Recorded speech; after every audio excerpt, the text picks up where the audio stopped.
sports fans, diehards, and of course bandwagon jumpers. Welcome to the first official blog of TindalStateOfMind.com and Tindal Sports and Entertainment Network. I'm Cameron Tindal. I'm going to talk with you today about the NBA playoffs, the first round. I'm going to give you some predictions and analysis. First, we're going to start off with the Thunder versus the Rockets, a big series.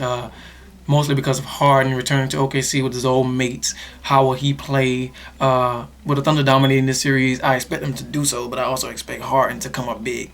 I expect him to score upwards of 30 points a game, maybe around 25, 26-ish. But I expect him to explode in a couple of games, one in Oklahoma City and one in Houston, of course. But I only expect the Rockets to win one of these games, and that's one home game. I expect OKC to come out and dominate Houston in the first two games, and Houston will win game 3. Then I think OKC will beat them in game 4 and then finish the series out in Oklahoma City.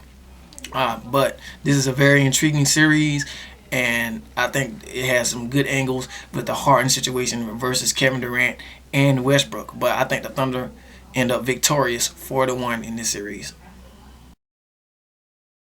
Next, we have our other 1-8 matchup between the defending champion Miami Heat and the Milwaukee Bucks. Honestly, I don't think this series is going to be close at all. I'll be surprised if the Bucks even win one game in this series. The only way I see the Bucks winning a game in this series is if the Heat decide to rest players, maybe in game 3 or 4.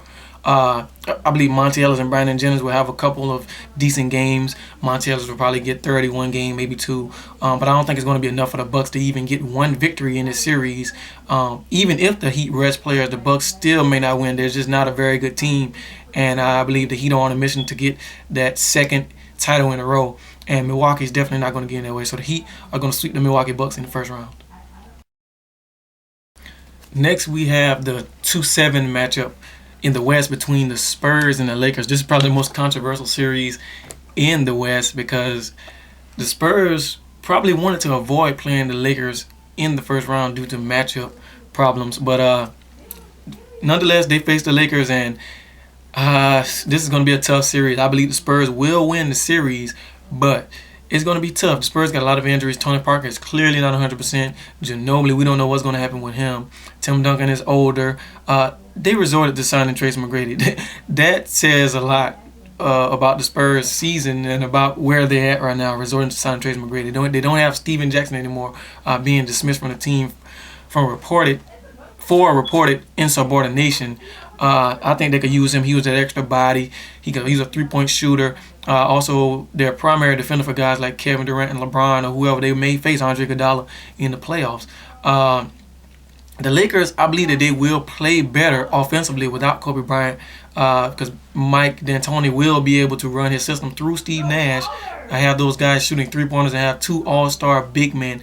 That's big for the Lakers and Mike D'Antoni, having those 2 all-star big men and Steve Nash, and all the other guys are going to have to do is hit threes offensively. But defensively, they're going to struggle, and I believe they're going to get significantly worse than they already are, which is saying a lot because the Lakers weren't that good, if good at all, on defense. So I think defense is going to be the Lakers' downfall, but the series is going to be interesting. I believe that San Antonio will close this series out in LA in a game 6. Next, we have the Knicks versus the Celtics. The 2-seed Knicks versus the 7-seed Celtics. The most intriguing game of this playoffs in 2013, excuse me. The Knicks and Celtics are going to go at it toe-to-toe every game in this series. There's a lot of questions to be answered in this series. Can the Celtics win without Rondo? Is Melo ready? Can Melo get out of the first round? Are the Knicks true contenders? The Boston Marathon situation, how will the Celtics play? Will they be more motivated in this series? So many questions to be answered. This series is going to come down to coaching. Of course, the Celtics have the edge because Doc Rivers is an excellent coach. He has a ring to prove it. Mike Wilson doesn't. But I do believe that Melo's going to even himself out. Melo and Paul Pierce, they're going to do what they do. They're superstars. They're going to play well, and they're going to go at it. It's going to come down to the role players, especially without Rondo. Avery Bradley is a great defender, and he's going to be all over Raymond Felton and whoever he has to guard, J.R. Smith, anyone. But the question is, will the other guys other than Melo step up and help Melo to help the Knicks advance in this series? J.R. Smith, Tyson Chandler, Jason Kidd, those guys are going to have to step up big, and the Knicks going to have to knock down three-pointers and play defense if they're going to win this series. They beat the Celtics 3-1 in the season series, but the playoffs is a different story. Uh, I believe that this series will take all 7 games, but I can see it going 6. But yeah, a closeout game in Boston, I'm not sure if I'm that confident in the Knicks doing that. But a game 7 in New York is very doable for the Knicks, and I believe that that's how they're going to close out this series. So, folks, get ready for a 7-gamer Boston New York. Can you see it now? The rivalry, the fights. I'm not saying any fights are going to go down or anything, but the rivalries, the fights, the arguments, the big plays, fouls, all of that is going to go down with Boston and NY. All the way to 7 games is going to go down to the wire, and I can't wait. Next up is the number 3 seeded Denver Nuggets versus the number 6 seeded Golden State Warriors. This series has the potential to be one of the more exciting series that we have seen in recent years, with both teams sporting highly touted, awesome, underrated point guards in Steph Curry and Ty Lawson. They're going to be going at it all series. In the end, I think Denver will come out on top. I don't think Denver's going to lose at home at all in these playoffs. They're just so good at home with the altitude over there in Denver. I don't think Golden State has what it takes to beat Denver in Denver, and I believe that Denver can go in to Golden State and take 1 or 2 of those games. I can see it going 5 or 6, but I'm going to pick Denver to win this series in 6 simply because I believe that Steph Curry will pull 2 home wins for Golden State, but Denver's going to prove to be too much in the end. Denver's a more experienced team, an all-around better team, and I think in the end Denver will pull it off. Next up, we have the 3-6 matchup in the East, the Indiana Pacers versus the Atlanta Hawks. This is probably one of the more non-watchable or unwatchable series in the NBA playoffs this season in the first round. This is one of those NBA TV-ish type series. I'm probably not going to even watch a game out of this series. I don't believe Atlanta is a good team at all. I don't think they have a chance to win this series. I believe that Indiana will dominate them on the offensive end and the defensive end. Indiana is not a very good offensive team, but their defense will create offense for them, especially against Atlanta, and I believe that they'll win this series in 5. Atlanta struggles to find scoring at times, and I believe it's going to be even tougher to find scoring against a great defensive team in Indiana, and Indiana takes this series in 5. Up next, we have the number 4 seeded Clippers out west versus the number 5 seeded Grizzlies. This is a rematch from the first round series, which was one of the more exciting series that I watched last season. When these two teams play, it's a rivalry. It's kind of like Boston and New York, even though the rivalry is not set in like Boston and New York's rivalry is. But when these two teams face each other, they do not like each other. There's a lot of fouling, scrapping, clawing, trash talking. Zach Randolph and Blake Griffin going at it. Chris Paul, Mike Conley, those guys. This series is going to be another one of those fun to watch series. A lot of questions to be answered here. Are the Clippers for real? Kind of like the Knicks. Can they get out the first round?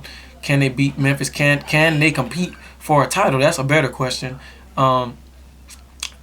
Memphis, how can they fare without Gay and O.J. Mayo in the playoffs? Those are some questions as well. I don't think that Memphis will win this series simply because of the absence of Mayo and Gay. I believe that they're going to need those guys. No offense to Tayshaun Prince and those guys. Tayshaun Prince was an excellent addition, but I don't believe adding him is going to be enough to get them over this hump of beating the Clippers in the first round. I think the Clippers would take care of business at home. I also believe that Memphis would take care of business at home, and it will come down to a Game 7 situation in which I believe the Clippers will win. I believe the Grizzlies will try to go down inside to their scrimps, which are Zach Randolph and Marc Gasol, but the Clippers have bodies. They have DeAndre Jordan, Blake Griffin, Lamar Odom, Ronnie Turiaf, those guys.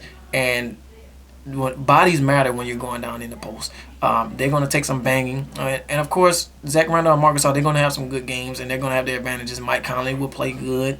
But in the end, I think the Clippers have more weapons, and the Clippers have home court advantage, which is going to be the difference. Even if the Clippers lose one at home, I believe that they'll beat Memphis in Memphis. And if they win the first 2 games at home, I believe that Memphis will win their next 2 at home. It'll be a back-and-forth series like that. But in the end, the Clippers have more weapons, and they have Chris Paul, a bona fide superstar and closer. And I believe that the Clippers are going to take care of business, and they're going to win this series in 7. Okay, folks, last in our lineup is the number 4 Brooklyn Nets versus the number 5 seeded Chicago Bulls. This was the toughest call for me, honestly. I had a tough time picking this series simply because I don't know what to make of the Bulls without Derrick Rose. I don't think that they're a very good team. I believe that they're very competitive and physical, and that's going to keep them in any playoff series, and it's going to keep them in this series. But will they have enough to win with the lack of offense? Where are they going to find this offense? I don't think Nate Robinson, Luol Deng, and those guys are going to be as effective as they have been in big games this year against the Heat and Knicks ending their streaks. I think they caught those guys by surprise and things like that. And the Bulls team is built to win a game or a big game against a team one big game at a time. But I don't think that they're built to win a 7-game series without Derrick Rose. And on the other end, are the Nets really ready to win a first-round playoff series? I really don't know that question.